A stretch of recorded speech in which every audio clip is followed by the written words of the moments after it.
ये कहानी है उस रात की जब गांव की हवेली में कुछ ऐसा हुआ जो आज तक किसी की समझ में नहीं आया।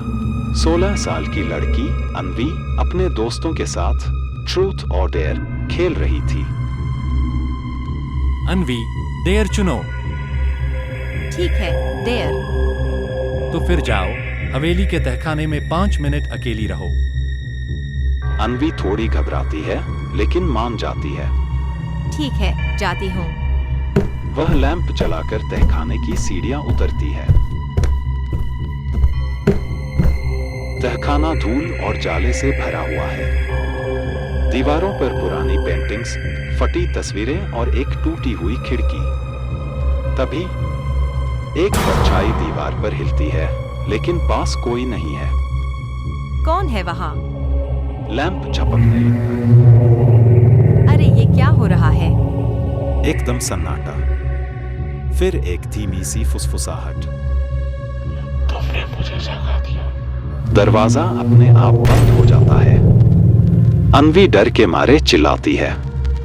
कौन है वह? कोई जवाब नहीं, बस सन्नाटा। उसकी सांसें तेज हो जाती हैं। अन्वी की नजर कोने में रखे एक पुराने लकड़ी के संदूक पर पड़ती है। वो धीरे धीरे सतर्क कदमों से उसकी ओर बढ़ती है। वो संदूक जैसे उसे खींच रहा था। अंदर कुछ था, कुछ जो उसे बुला रहा था।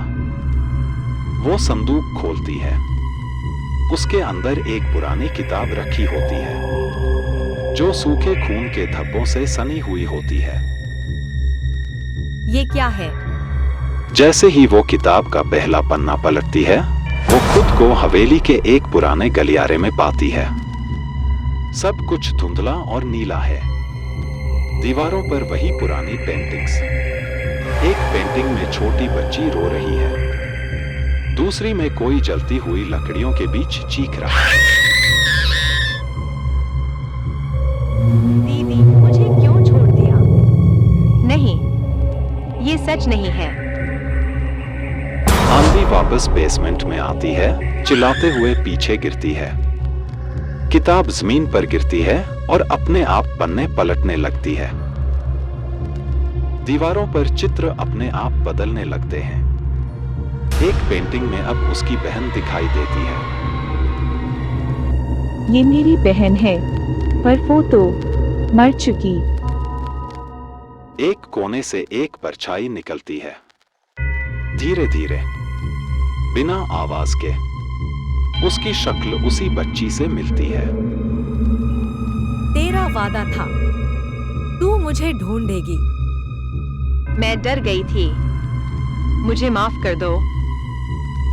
परछाई चुपचाप उसकी ओर हाथ बढ़ाती है। जैसे ही अन्वी उसका हाथ पकड़ती है, एक ऊर्जा लहर दोनों के बीच से गुजरती है। अन्वी की आंखें पल भर के लिए पूरी सफेद हो जाती हैं। उसके होंठ हिलते हैं, पर आवाज किसी और की है। अब मैं अकेली नहीं हूँ।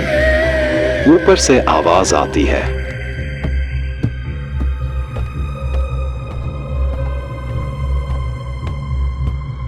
सागर और बाकी दोस्त दरवाजे पर हैं।